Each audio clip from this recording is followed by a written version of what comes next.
Alrighty, hello everybody. Welcome on into the stream. Let me know if audio is sounding good.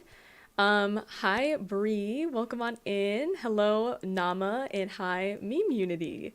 It's great to see y'all here. I always get nervous when I do lives that like nobody's gonna come. I don't know. I always have that like fear in the back of my mind. So I'm excited that you guys are here, and I'm excited to get into this. Basically, as you can tell by the title, today we're going to be talking about, um, we're going to talk about I'm calling it the dislike divide. We're going to talk about YouTube's decision to remove dislikes, and kind of like what it all means. We're going to get into the pros, the cons, the criticism, as well as the people that this update was meant to protect. So we're getting into a lot of different things today. But yeah, how are you guys doing? I would love to know. Audio is sounding good, awesome, and you're gonna bring your cat. Sounds good. And hi, Blaze Man, welcome on in. So if you are excited, be sure to leave a like on the stream. The engagement, of course, helps out with the channel. So yeah. Um, alrighty. Do I have anything else I need to say ahead of time? Oh, something else I wanted to say before we get into it. So we're testing out another live video essay format. I did one of these, it's been a couple months now for what I call the Berlizzi blip. That one is another one that's in my video essays playlist if you want to check it out. I talked about Berlin's temporary channel termination and kind of the inconsistent way that YouTube flags content. There have been a couple of updates to that essay. So for those of you who watched the essay, there's a couple things that have happened. So for starters, Berlin has actually responded to what happened. I mean, this happened like a while ago, but I haven't addressed it or talked about it, and I thought I probably should since I covered the situation on the channel. But he has addressed the situation, so I went ahead and went back to that essay, and I included a pinned comment with his response. And then also, YouTube has rolled out a feature that they're, or beginning to roll out a feature where they're basically going to start adding timestamps to where a certain community guideline violation occurred. And this is coming out for some community guideline violations, but not all. And once again, in that pinned comment underneath the Berlizzi Blip video essay, I include the exact link. So if you want to get the full updates and hear more, that is something that has occurred since then. So yes, those are my updates, and I think we can go ahead and get into this essay. So let me pull this up on the screen, and then I'm gonna take you guys over here.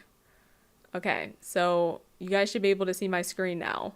Let me just make sure. I'm using, let's see, can y'all see my screen? There you go. Okay, yes, you can. Perfect.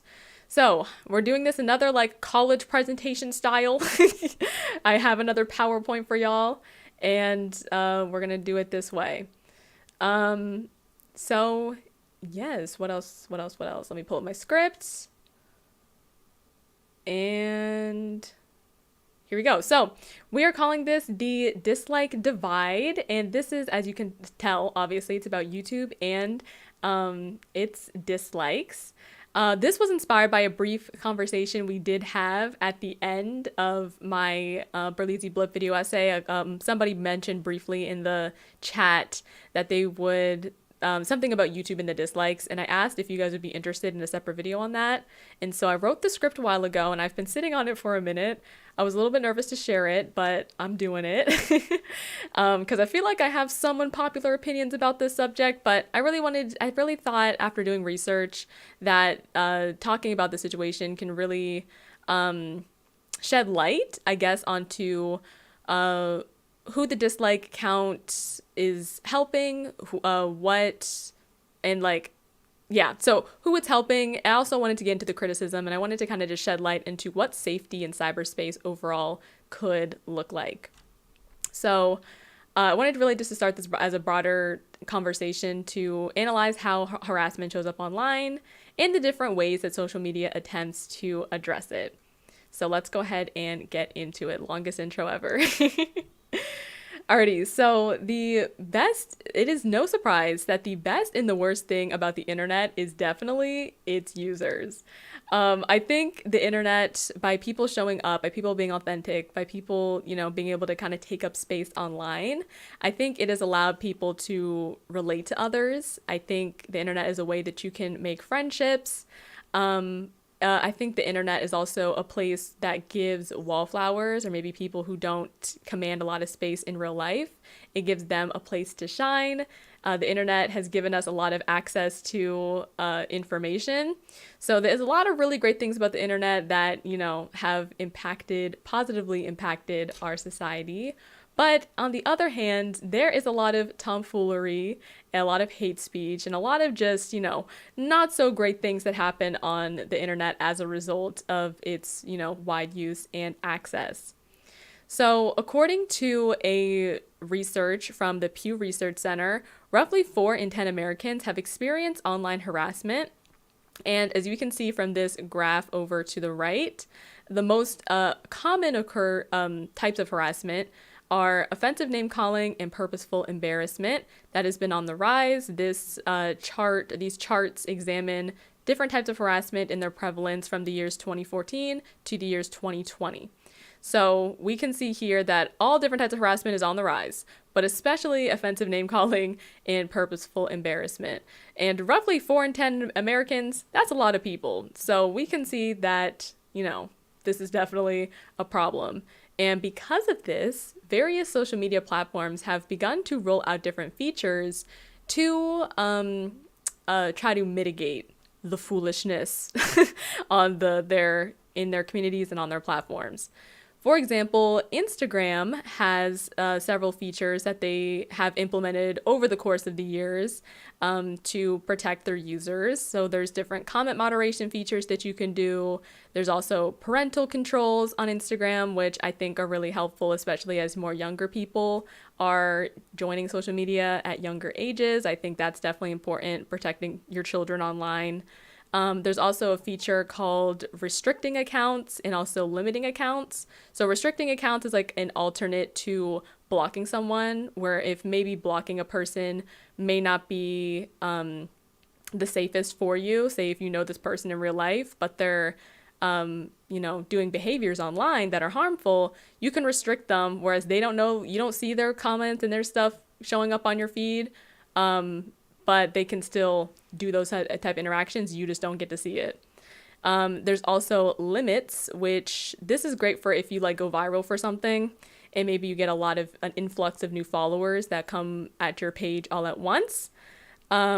It's basically a way that you can limit the interactions and the way people interact with your feed from a bunch of new followers or people who recently followed. So these are some examples of ways Instagram has tried to mitigate harassment on their platform. Believe it or not, you guys, Twitter also has an abuse and harassment policy. And just from my brief research, I didn't go too extensively into everything, but from what I have seen, Twitter's is, I will say, a lot less robust than some of the other social media sites I've looked at. But you can block people, you can mute people on Twitter, you can hide certain replies. Those are some features that they have to mitigate harassment or just unwanted interactions on your feed. And then I also found this feature, which I haven't actually seen in action, but it was something I did find on their page and I thought I would mention. If your tweet reply is identified as using potentially harmful or offensive language, we may ask you via a prompt if you want to review it before sending. So obviously that doesn't prevent people from saying whatever they want to say, but that is on their website. So I thought I would just mention it. There are some things set in place to attempt to curb harassment on Twitter. I'm not sure how they're enforcing it. Like Bree saying, they definitely are not enforcing these guidelines. LOL. Twitter is a hot mess express. But yes, that is on their website. So that is there. And welcome on in. My name is Water. Hope you're doing good. Welcome on in. Hope you enjoy. Another site that you guys wanted me to talk about or look into, just from reading some feedback I've received, is about the community safety guidelines on Twitch and the moderation tools that they have. So obviously Twitch, with being a live streaming service, you get a lot of you get the tomfoolery, but you get the tomfoolery live. You get the foolishness, in real time. So Twitch has a bunch of different features, and these are just some of them that I pulled from their site to prevent, harassment. So we have auto mod. You can block or permit certain terms or phrases. You can block hyperlinks. There's a non-mod chat delay. So this basically makes it so that a mod has to approve every single message you see in a chat. So to prevent the foolishness, that's there. So if there's an offensive message that gets sent, nobody even gets to see it because the mods have to approve every message beforehand. You can enable email verification and phone verification. You can set up a list of chat rules so people know how to act within your chat. You can also time out or ban people. You can set different chat modes, like just regular chat mode. You can set it to emote mode, etc. And there's also ban evasion detection, which this basically tries to prevent people who have already, who have a track record, who have a history of, being blocked and banned, have a history of foolishness. It basically tries to detect people who are likely just trolls and block their messages from being sent as well. I think another way people describe it is also like being shadow banned. So these are some of the features Twitch has rolled out in attempt to curb harassment on their platform. And let me take a sip of my water.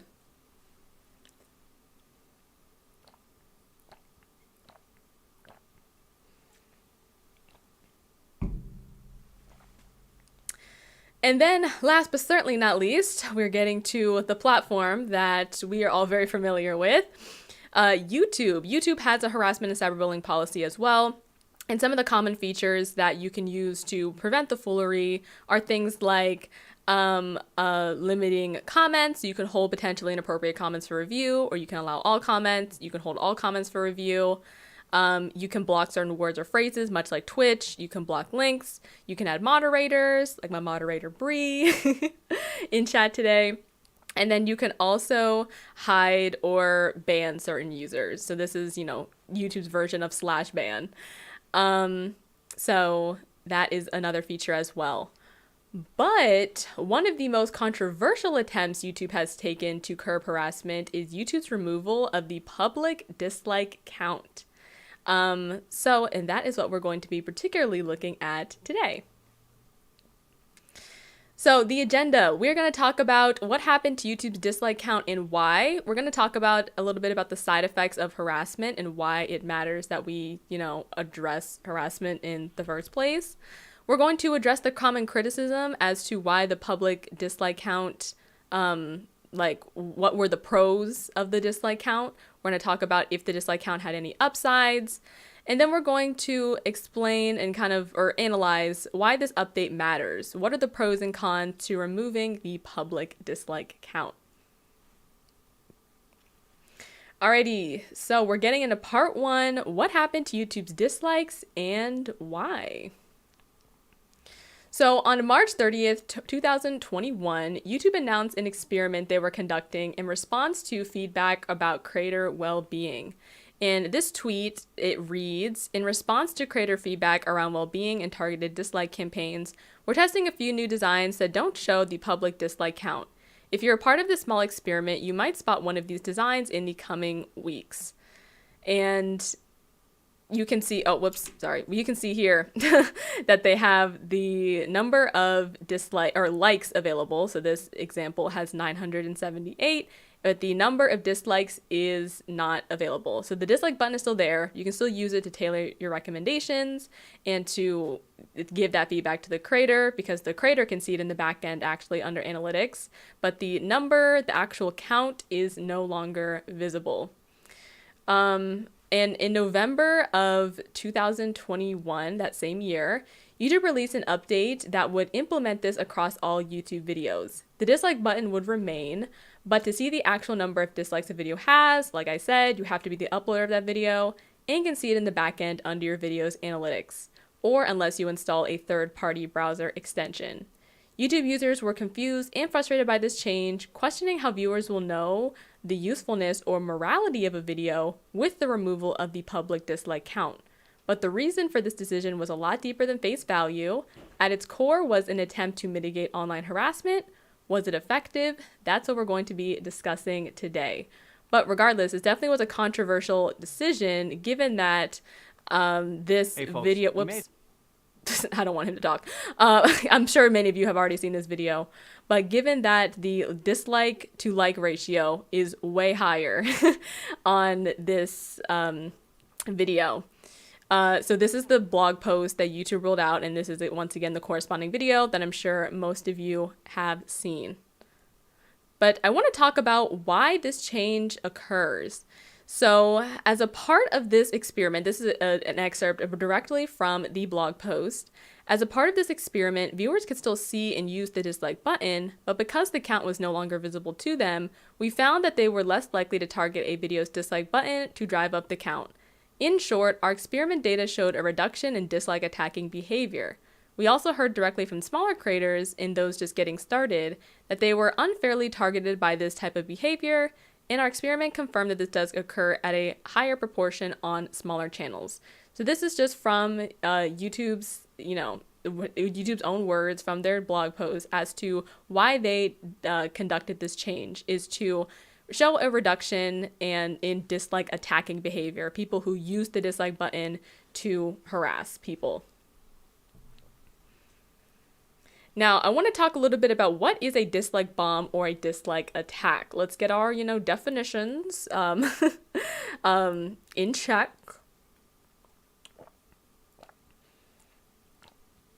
So a dislike bomb is basically a derivative of a review bomb.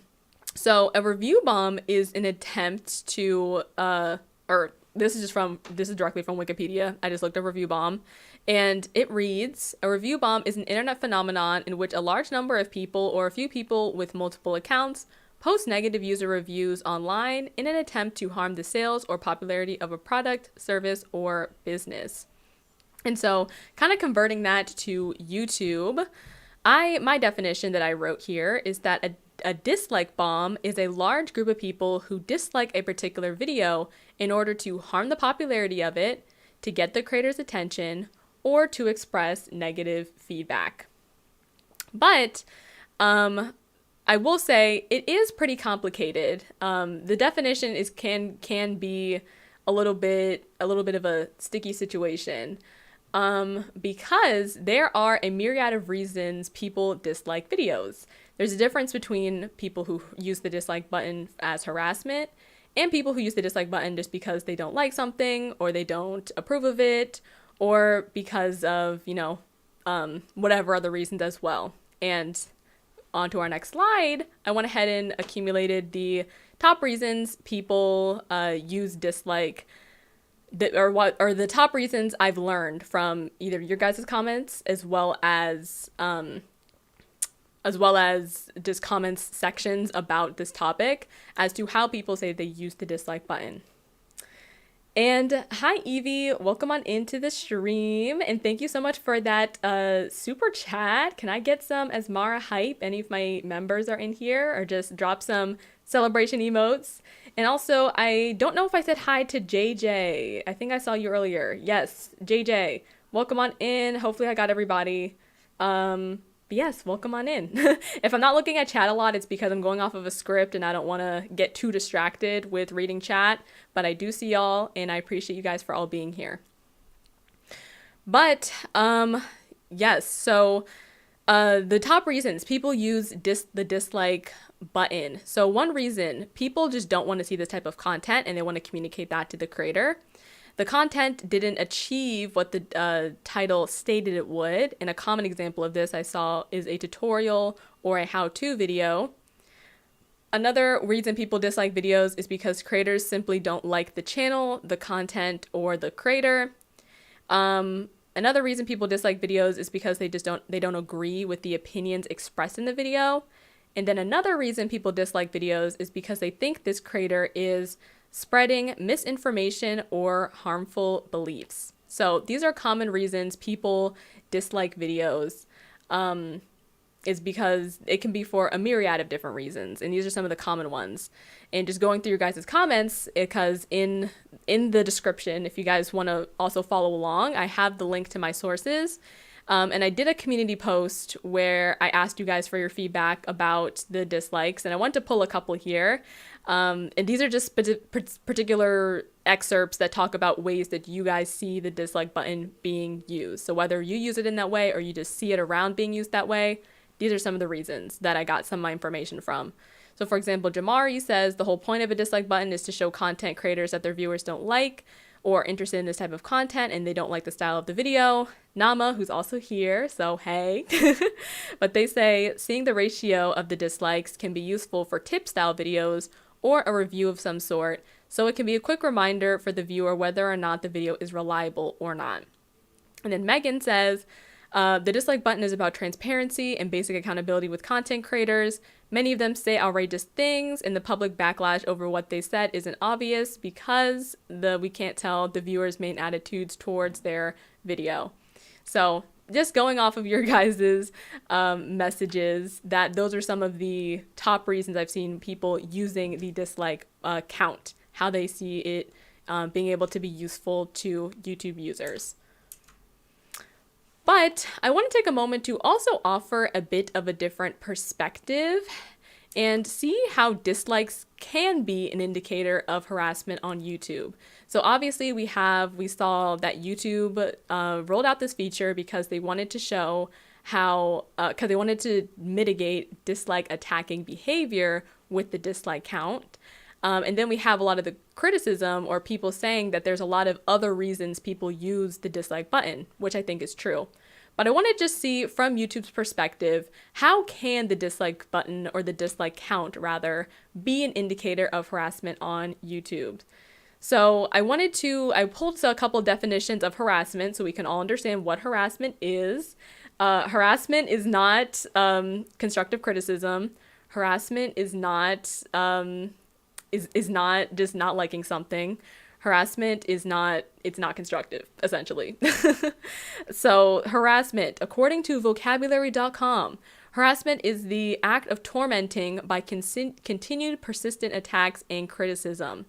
And then from Wikipedia, harassment is commonly understood as behavior that demeans, humiliates, or embarrasses a person. So like we said before, harassment is meant to cause pain. Harassment is meant to make someone feel small. Harassment is meant to demean. Harassment is meant to embarrass. It's not meant to give constructive feedback.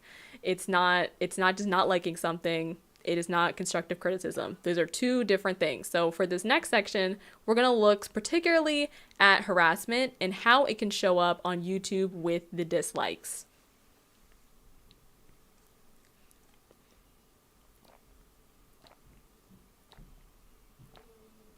Brief water break. Alrighty, and also hi Jada. I don't know if I said your name just yet, but welcome on in. But we're going to talk about, so let's talk a little bit about harassment.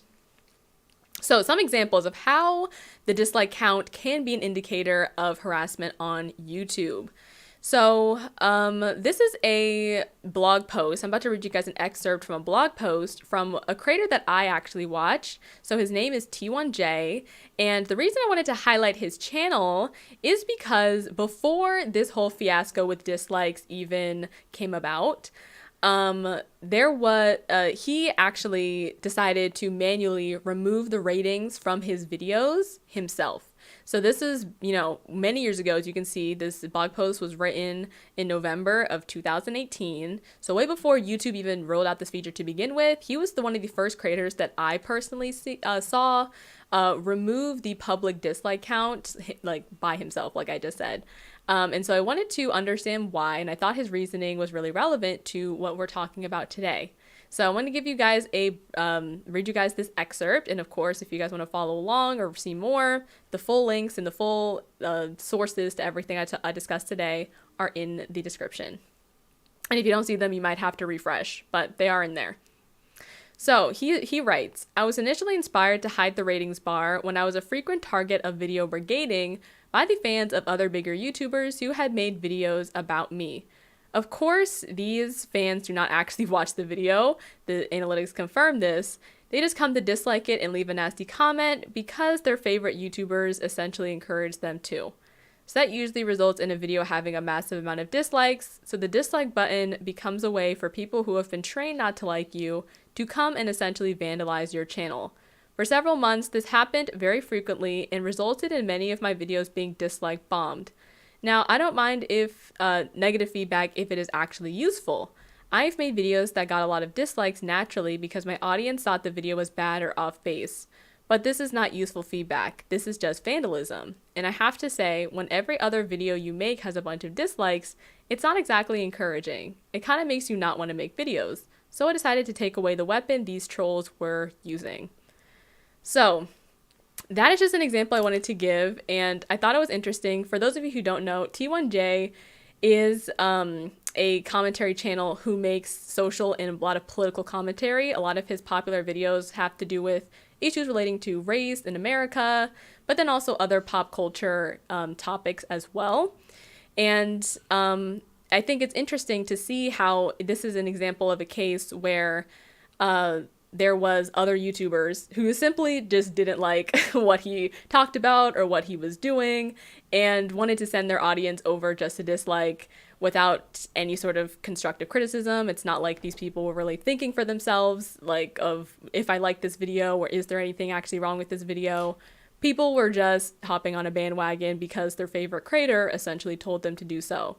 So one group of people that can be affected by negatively by dislike attacking behavior are people who make political and social content and anything deemed really as controversial, essentially, or controversial, because sometimes controversial things aren't really controversial, but some people interpret it as that. Hopefully that makes sense. But yes, so people who make social and political content can be disproportionately affected by dislike attacking behavior.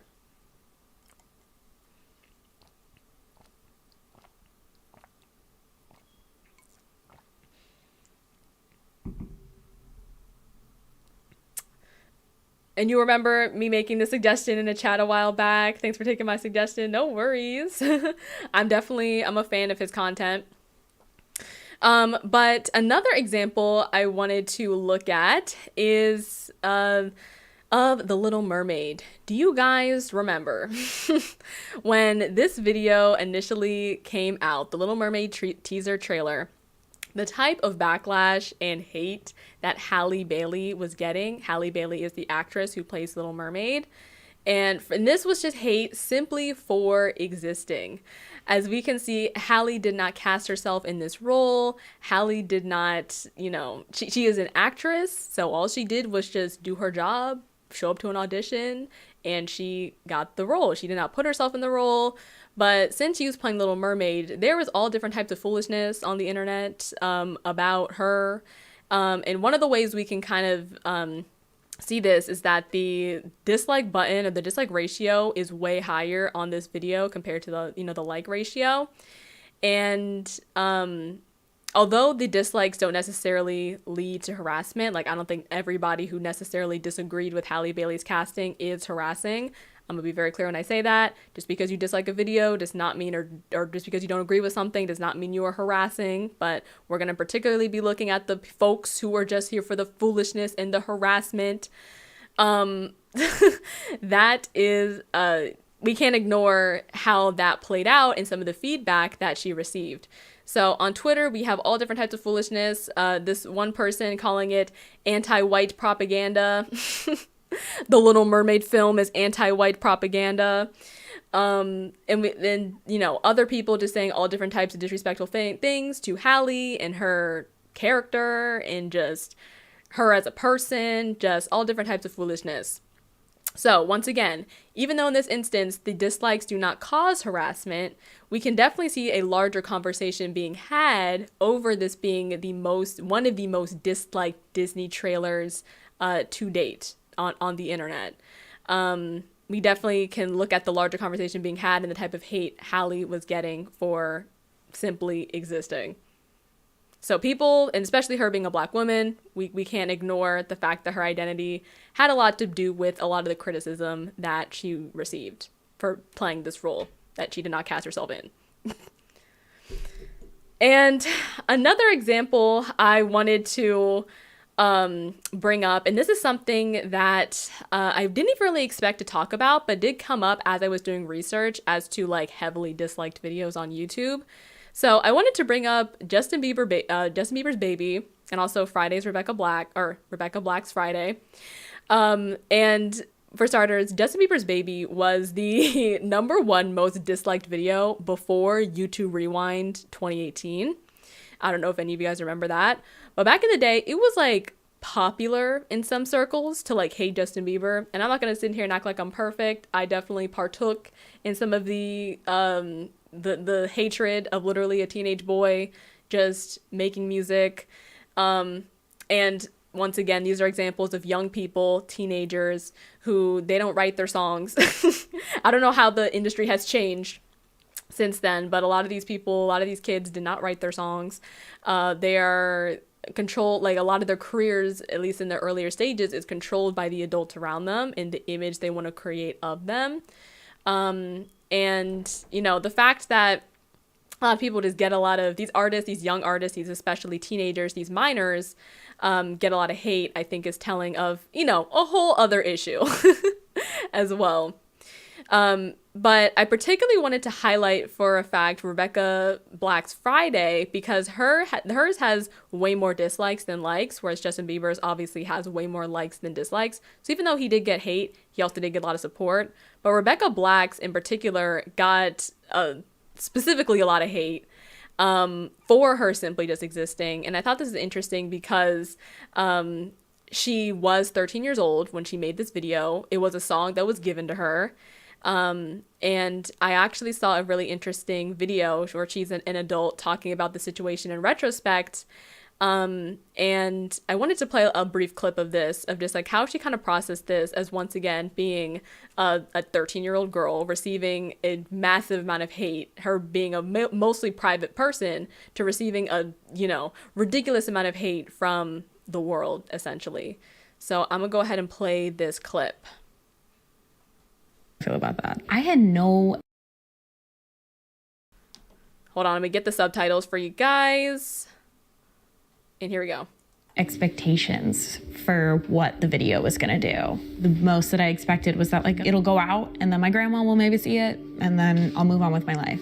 And then about a month after the video went up one day, it was a Friday, I was on my way home from school and I remember getting like an email. Somebody had commented, hey, I just saw this on Tosh.0. The song sucks, but you're gonna be big, or it's gonna be big, or something like that.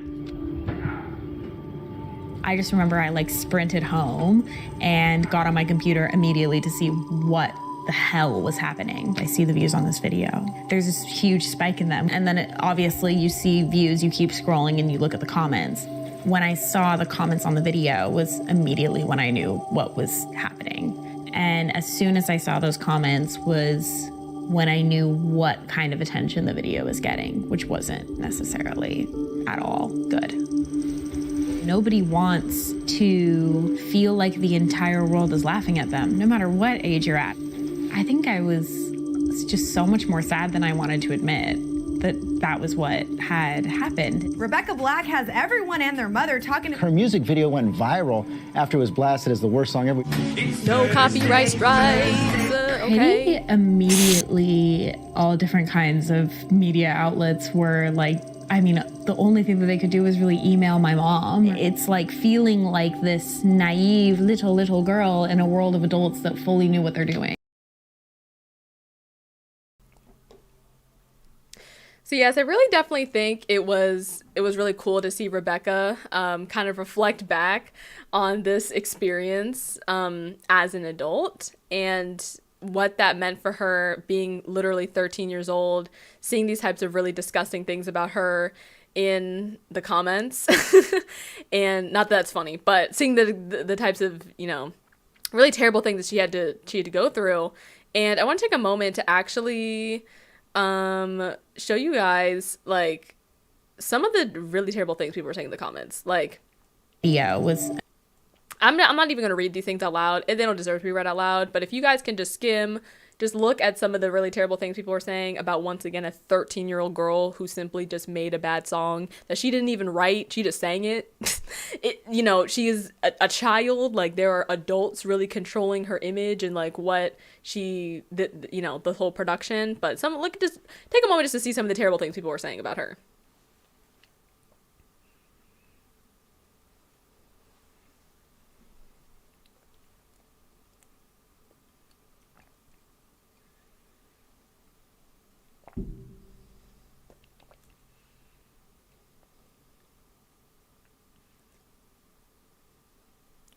And if you go a little bit further down, these are some other terrible things people were saying.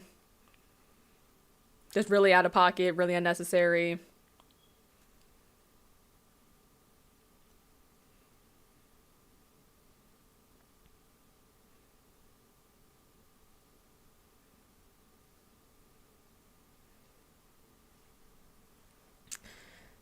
So as you can see, harassment, the type of harassment she was getting, just really terrible things. And it has very real effects on especially young people. And with these specific examples, Rebecca Black and Justin Bieber being minors, I think that is a completely different, it adds a completely another layer to this situation because, yeah, these are children. They're not even adults, and I think that's a really good quote. Not that it's easy to be harassed as an adult either, but I think I was about to say that quote that Rebecca Black said I really liked. It was like being a naive little girl in a room full of adults who fully know what they're doing. So that's something I feel like significant as well. So now I want to talk a little bit about the side effects of harassment on mental health, and why it's really important that we address kind of, different ways that harassment shows up online. In this specific case, we're looking at YouTube, but a lot of times harassment is not just isolated to one platform or one site. Like, it can carry on to a lot of different, spaces. So this is actually this is an article from Megan Warner, who is a licensed social worker at the McGovern Medical School at the University of Texas in Houston. And this excerpt reads, "Bullying can cause feelings of rejection, exclusion, isolation, and low self-esteem, and some individuals can develop depression and anxiety as a result. In some cases, it can even develop into acute stress disorder or post-traumatic stress disorder. When a young person is bullied, it can even lead to problems with trust in others, self-esteem, and anger." So yes, the harassment of children, not a good thing. This is another article. This is from the United States Department of Veteran Affairs. This is from their Assault and Harassment Prevention Office. And this reads that harassment can exacerbate physical conditions like high blood pressure or lead to sleep disturbance. This person goes on to further explain that repeated harassment-related experiences, particularly encounters tied to identity. Oh no, whoops. Accidentally went to the article. But harassment-related experiences, particularly encounters tied to identity, may lead to poor emotional, mental, and physical health outcomes. Over time, harassment can feel traumatic and lead to depression or anxiety, or symptoms related to post-traumatic stress disorder. So, again, not good things. And another thing I wanted to highlight is I watched this documentary called 15 Minutes of Shame. It's, once again, it'll be in my sources, so if you forget or want to go back and watch any of these things or read up on any of these things, the full links are in the description. But this documentary is basically, it follows the perspectives of different people who have been publicly shamed online in one way or another. Something I do like about the documentary is that they did show some people being harassed or some people being shamed for maybe a mistake that they made or something that they've done, or maybe an insensitive joke that they made or something, just something that they did. And then they also showed the perspective of people being harassed for simply there's something about their identity, for something about who they are, something that they cannot control. And not that I think that if you do something wrong, that you should necessarily not have consequences. Like, I think when you do stuff, there are consequences. That's the way the world works. But but a lot of these people also experienced a lot of unnecessary harassment. People coming for y'all, like their families, saying that like their children don't deserve to be alive. Like a lot of just craziness, like harassment that crosses the lines to what actually occurred. And for the people who experience any type of unnecessary harassment, these were some of the side effects that they experienced. And this documentary followed like a handful of people, maybe like five or six people. Don't quote me on that, but it was a different stories that it did follow. And so several people ended up with PTSD, anxiety, depression. And from the depression, one of the people experienced a lot of unhealthy weight loss. And there's one example from this lady towards the end who was facing a lot of online harassment and ended up actually taking her own life.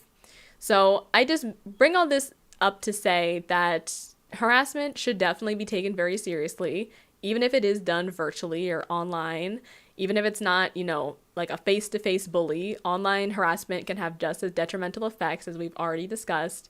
And the effects that it has on our mental and physical well-being should be addressed, and it really should not be taken lightly. So kind of tying this back into the dislikes and kind of the point I wanted to make here. Although dislikes do not directly cause harassment, they often signal to a larger conversation being had. And I wanted to kind of revisit that larger conversation because, like I said before, not all disapproval or not all dislikes necessarily equates to harassment.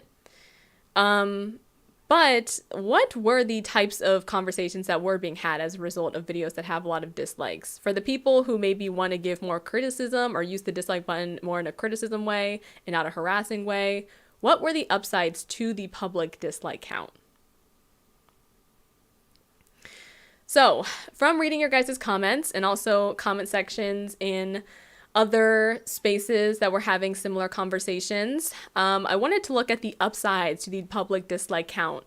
So one of the biggest upsides one of the overarching points is that the dislike count gives viewers the power to express criticism in a quick way.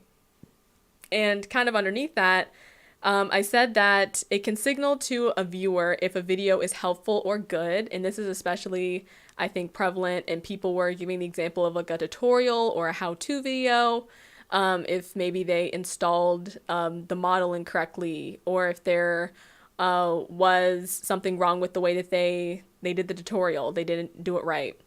You can express really quick feedback by giving a dislike, and that shows to other people that's a quick glanceable piece of information as to the comment section and what might have been wrong with the tutorial, for instance.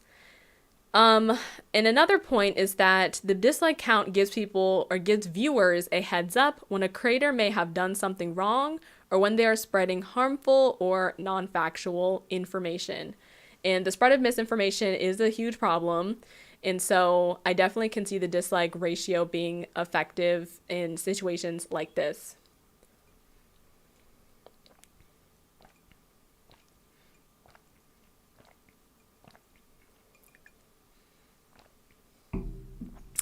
And also I see your guys' messages in the chat, but we're going to have a conversation piece at the end. So I'll address some of your guys' chat messages at the end as well. And we're almost there. So something I wanted to talk about is one of my commenters, and not to take their whole comment out of context, but I think it gave a really good analogy where apparently Awesome says, I guess that this is one of those instances where the class clowns ruined it for the whole class. And I thought that was a good analogy for some people of who saw the benefits or the ways that the dislike ratio could be useful. But now I want to talk about what could YouTube do to still allow for constructive feedback. I want to give some ideas of how constructive feedback can still be brought back to the dislike button or to the rating system. in a way that kind of mitigates dislike attacking behavior, but also still allows for people to hold creators accountable. It allows for people to express their quick feedback, and give creators that sort of feedback about, you know, their experience watching the video.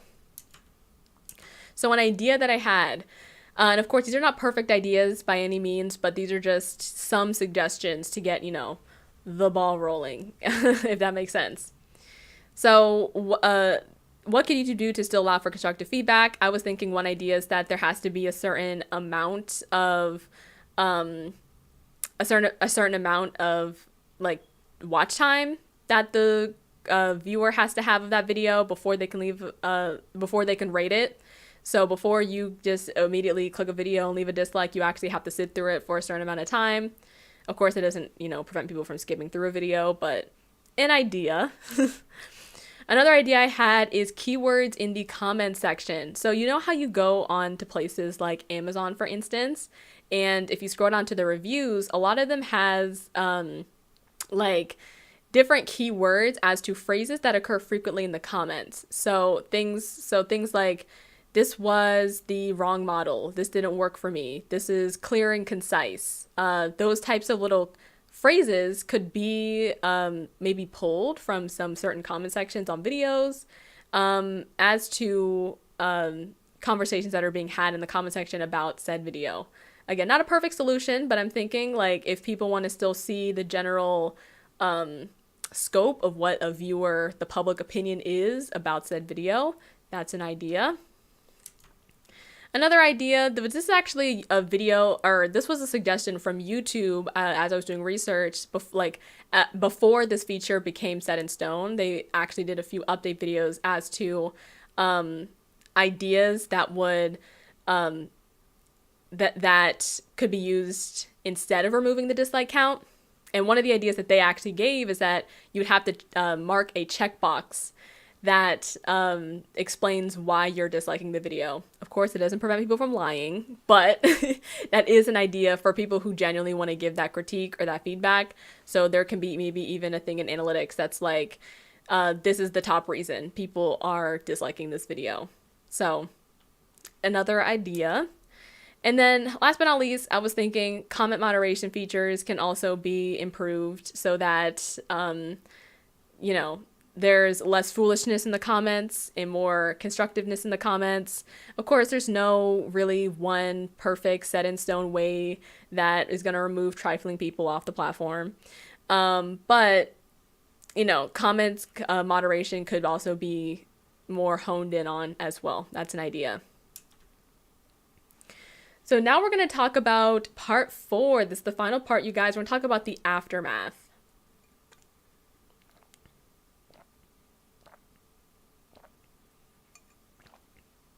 And if you have enjoyed so far, be sure to leave a like. Get that engagement up. I appreciate that. So does hiding the public dislike count on YouTube mitigate online harassment? So my perspective on this. So yes, YouTube removing the public dislike count mitigates harassment by making dislike bombs pointless, essentially. But there's other features that could still be implemented to curb other types of harassment that occur on YouTube. For example, in the comment section.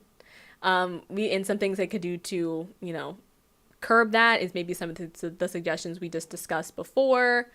But the reason I do see the removal of the dislike count as significant is because despite the backlash it received, very rarely do large media corporations take action against hate that occurs on their platform. And if you guys aren't familiar, there's actually this law, it's called the Common Decency Act of 1996, or the CDA. And there's a particular part of that act called Section 230 that makes companies, and particularly these tech companies, not held liable for anything that third parties post on their platform. And there's actually a great article that I read earlier this morning, and I put it in my sources. It's not the CDA, I don't think, is all bad necessarily, because obviously there's no way that these large media corporations can moderate every single thing that every person ever posts on their platforms. But they gave an analogy of like a sword and the shield, where like this is particularly in the Vox article I linked. So for anyone who wants to see the sources, is in there. But basically, it gives these companies a protection against getting sued for insensitive things that other people post on their platforms, but also allows them to moderate in whatever way that they see fit for their platform. So because of this law, I definitely do see, and you know, companies being able to kind of moderate in whatever way that they so choose. It's definitely easy for companies to choose to ignore hate speech and harassment altogether that occurs in their platform. And even though leaving a dislike is not like, it's not a comment, it's not like you're verbalizing something. So even though that's not quite the same thing, I think the law just makes it so it's easier for harassment to kind of go unchecked in certain spaces. But what I'm saying, basically what I'm trying to say is that removing the public dislike count does not remove all forms of online harassment on YouTube. It does in fact make dislike bombs pointless, but like I said, the comment section is still an issue, and just like the dislike count, there is not going to be one set in stone, end all be all answer that will remove trifling people off of the platform. But I will say the fact that a department at YouTube, and there are many different departments at YouTube, it's a huge company, different people work at different things. So I say that because I try not to, in this video, I didn't really want to speculate as to like the real reason YouTube removed the public dislike count. I'm just going off of what they said, and also understanding the fact that YouTube's a huge company and that different companies work on different things. So the fact that this came into fruition was, you know, it probably was a result of a variety of different teams. But the fact that a department at YouTube saw the usage of the dislike, or saw targeted harassment occurring with the dislike button in this way, the way it was affecting smaller creators, people who make social or political content, young people, creators in the margins, etc. The fact that they saw the usage, they made the usage of the dislike button pointless in this manner by default, I think could be telling of a potential future where providing tools and features to mitigate harassment could be made the norm in other ways as well. Even if removing the public dislike count isn't the perfect solution, it is cool to see creators who were being negatively affected by dislike bombs have this feature for them. So that's kind of like my my perception of it. And I wanted to end out a little bit talking about my experience, but let me get a little bit more water.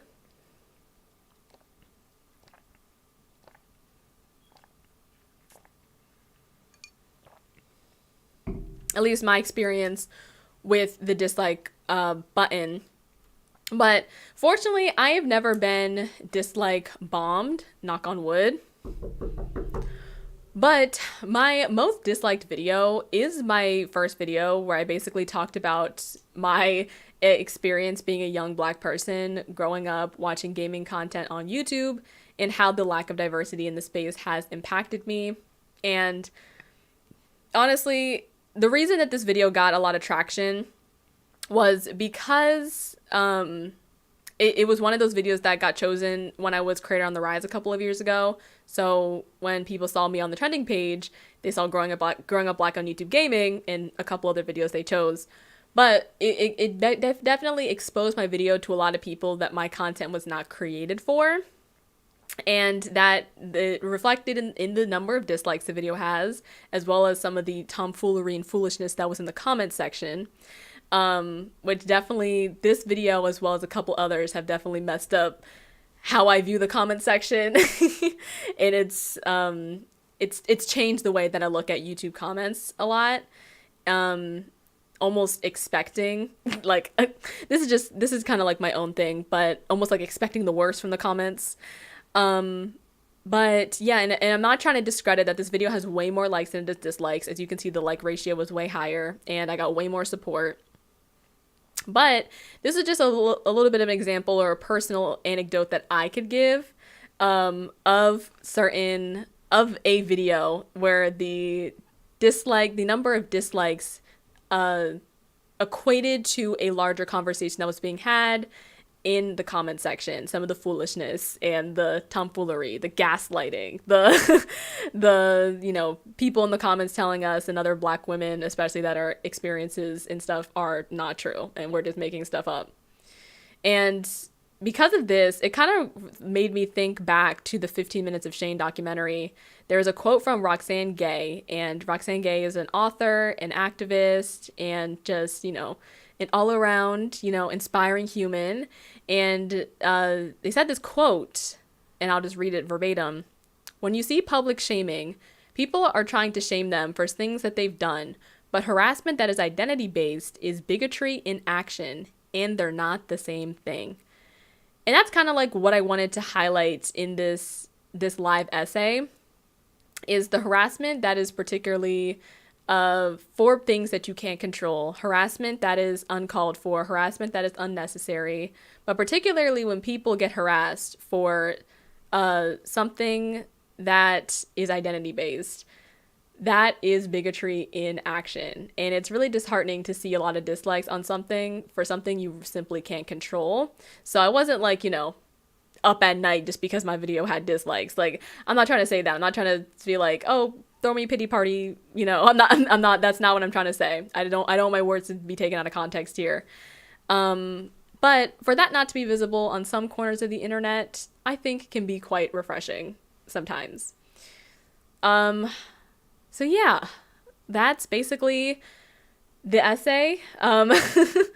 Let me know what you guys think. I think you guys have been pretty active in chat, so that's that is cool to see. Thank you all for being here. These are a couple of like rounding out questions I did think about.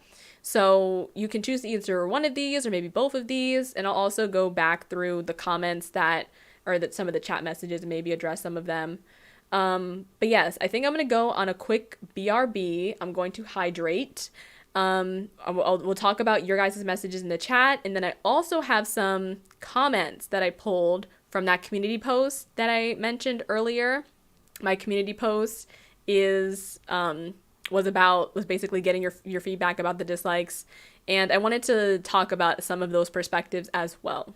So yes, all I ask is that you be respectful. I don't care if you agree with me or not, but all I ask is that you be respectful, and you can answer one of these sort of ending prompts.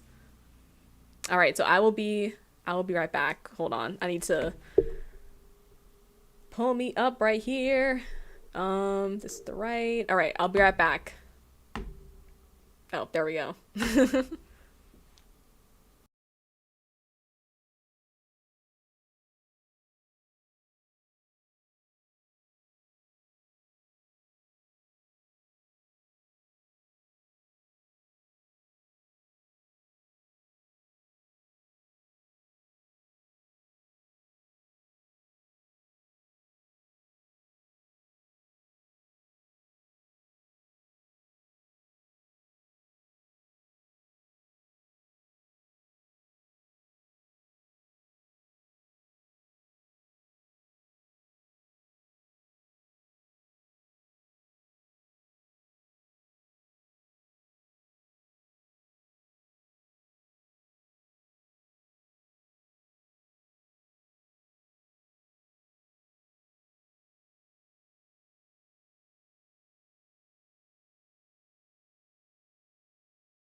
Alrighty, I am back. I'm a little bit more hydrated. I have some juice now here.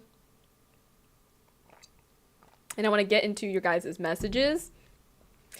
Okay, so I see Nama earlier said that I think that hiding the dislike count should be up to the creator, and I saw Bree said something similar as well. And I definitely can see that. I see that perspective. And that actually was a feature. Like, you could like choose whether or not you wanted to hide the dislike ratio before that. Like, we gave the example of T1J. That is, you know, a thing. So yeah, but I guess YouTube decided to go the different route and just decided to disable it all by default. But I definitely have seen that as well, that perspective.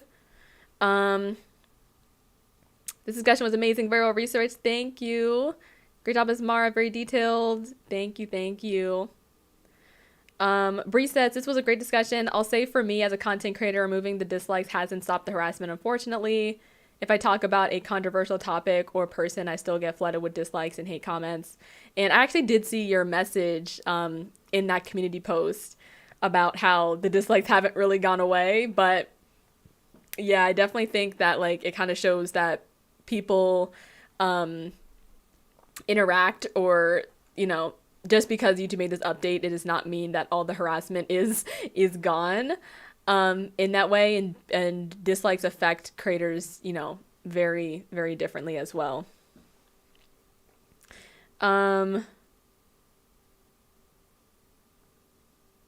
Pika says, I like to watch many how-to videos, and when they removed the dislikes ratings ratio in the video, I was unable to know which video is better than the other. I definitely, that like I was saying before, that's something I've heard a lot of people say, so I get that. There's JJ says, there's helpful criticism and hate critiques. The latter isn't necessary at all, but it's up to however you want to build your platform, and they have to respect that. So yeah, I see that as well. And I also wanted to take a moment to highlight some of the comments that I got once again in that community post. So this is one from let me see, I'll move my mic real fast. This is one from Small Feet Big Heat, and this basically says, while YouTube and other platforms have made it very easy for creators to hide or delete bullying comments and block and mute troublesome people, or in this case like hiding the dislike count, they haven't really gotten anywhere with discouraging bullying, harassment, or trolling on the platforms. Management is not deterrence. And I think that's true as well. Like, it kind of shows that harassment deterrence is just as, if not more important, as, you know, management. So I'm curious to know, like, what types of things they could do to even deter. Because another comment I did see, and I didn't actually include it in here, is that at the end of the day, you know, people have to meet the platforms halfway. You can't just be a trash person and just expect the platform to take all the responsibility. Like, people need to be held accountable as well. So I can see that as well. Another comment kind of going off of that, apparently Awesome says, there's too much reliance on machines than actual human beings to judge what's okay and what's the problem when people would know better. But I also know moderation is tough and a mentally taxing job, all things considered, when they see the worst of the internet. So I just get the use of bots too and wanting to mentally take care of your employees. But you're still going to need some more human oversight and common sense that bots just don't have. And this is in response to, I guess, like how social platforms address what I was about to say, harassment. I don't know why that word just left me. That's what we've been talking about this whole time. But yeah, I definitely think that's true. Comment moderation is taxing. If I can, you know, I don't even have a large following, and sometimes, you know, receiving a bunch of the tomfoolery can be just mentally taxing and I don't even get that many comments. Which fortunately, I want to clarify, I get way more positive comments than I do negative comments. I get way more people trying to be understanding and empathetic than people not being that. But yeah. So I see that as well. Nama, who, hey, you've been featured twice, but you brought up a really interesting point about a different way people use the dislike button, and I wanted to read this. Basically this says, I think Jacksepticeye in an earlier video actually brought up an interesting point why him as a creator sees the dislike feature as annoying. His viewers have a habit to dislike a video that isn't a playthrough they're interested in. Meaning people will give a dislike to a video that has nothing to do with the video itself, but just the individual viewer not being interested in the content, thus making it less motivating for him. All to say that a possible problem with dislikes in general is that people misuse it, which makes it unfair for the creator. And I thought this was interesting because I feel like this is definitely true. I definitely don't see necessarily, or at least for me, I don't really see the dislike count as necessarily being a reflection of the value or production value of a video in most cases. More dislikes does not necessarily mean less value, but I do think one of the main reasons kind of this whole situation has become so divisive and kind of sticky is because people see the purpose of the dislike button differently. And I think, because of this, it's kind of created some sort of tension between the way viewers see dislike buttons versus how YouTube sees the dislike button. So, or the dislike count, I should say, because the button is still there. Y'all can still use it. But yeah, so I think that's interesting as well. And then, okay, a couple more comments. This is one from Remy Lewis, and they say, as much as I don't agree with removing the dislikes, dislike campaigns are a real problem on this platform, especially for marginalized communities. So not letting people like that see the metric of success does help remove the appeal of doing something like that. So I see that as well. You can agree or not agree with a decision and still kind of see the way it can be beneficial for some people. And last comment, this is Breeze. But this kind of goes to my point earlier. I think basically Breeze says, I think it actually did the opposite of the intended effect. The dislikes on my videos have actually increased since they removed it, but I can see how it can be helpful for those whose mental health was negatively affected by seeing the number. But unfortunately, people still get spammed with dislikes, especially on YouTube Shorts. And I can definitely agree with that whole YouTube Shorts thing because, girl, that also be a problem as well. But it kind of goes to show that there is not one set in stone way, or that dislikes, it's not like dislike bombing has I was about to say, there's different ways people have been using the dislike button. Essentially, it's affecting different channels in different ways, and so I kind of want to highlight that as well. So yeah, that is the end of my presentation.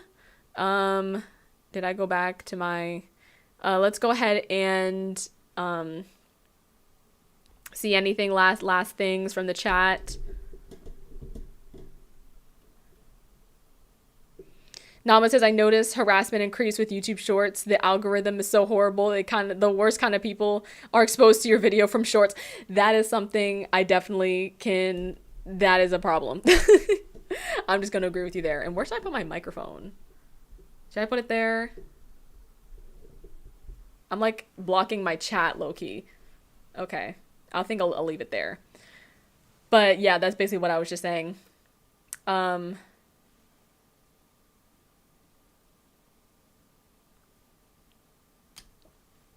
feel like in terms of harassment, people can still do a lot of harm to a creator with dislikes since the creator does still see it. It's just a thing to me. Yeah, I definitely see some people were saying that because that is a criticism I have seen, where it's like, if creators can still see them, why does that matter? And I think that's where something like a checkbox system would come in handy, where you can actually see why people are disliking, or like if they don't want to leave a comment or something like that, or where the comment section comes in handy. But also, like, you see, like, the ratio, I guess, like, when you go into Creator Studio, you see, like, the ratio of, like, likes to dislikes, but then to see the actual number, you have to, like, it's, like, more in the back end, but you can still see, like, if it's 90% likes versus 90% likes, or versus 90% dislikes, if that makes sense. I get the most dislike bombing from Shorts, though, because Shorts are pushed out to people who aren't your audience. People are a bit more harsh. Definitely. Bots are still a problem, too. Yes. The bots be botting. For real, though.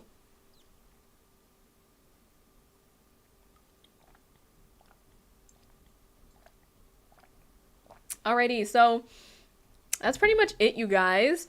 Thank you so much for tuning in. And thank you, Nama, for the compliment. I really appreciate that. I wanted to just end out here. Once again, not all of my video essays are going to be like a live style. But I think it's really interesting to have, you know, like certain conversations or certain discussions this way. So let me know like what you guys are thinking about this format. You can either let me know in the chat or let me know in a comment if you're watching this as a VOD. Once again, be sure to like the video if you did enjoy. It greatly helped me out, and I haven't been looking at the camera. I'm like looking over here. I'm looking at myself. But yeah, that greatly helps me out. And is there any last things? Oh, hi. Hi, Geekarella. Hey, Gabby. How you doing? Shorts comments may be similar to TikTok comments from what I've seen from TikTok comments, but they're also brutal. You can sometimes tell that you're loved by young kids who are immature. Yes, everybody has been talking about the shorts comments, which also makes me like, now that I think about it, because the fact that shorts show your content to people who aren't your audience, that's one of the reasons I don't put a lot of my like social commentary clips as shorts. I guess now that like you guys are talking about it, like it's one of those things where I guess I didn't really realize that's why I was doing what I was doing, but I don't put a lot of my commentary or like I try not to put any hot takes really, not really on my channel in general. But yeah, I don't really put those on shorts because you never know what side of shorts it may go on. It may go on people you just, you know, who are here for the foolishness. It may not. You never know. But yes, that's pretty much it. Lovely live. I've been working but listening the whole time. Well, it was lovely to have you here. Thank you to everybody who's just been lurking. Yeah. I'm stalling the ending of this stream. Okay, let me go ahead. Go back to my dashboard. And end out. Thank you all so much for tuning in today. I will see you guys. What's my next video? Let me pull up my calendar real fast. When will I see you guys next? If everything goes to plan, I should see you guys either on Wednesday or next Saturday. If everything goes to plan. We're getting back into getting new content. I know I haven't posted a real video in a while, so this will be my video essay for this week, like my video content, and I'll see you guys next week.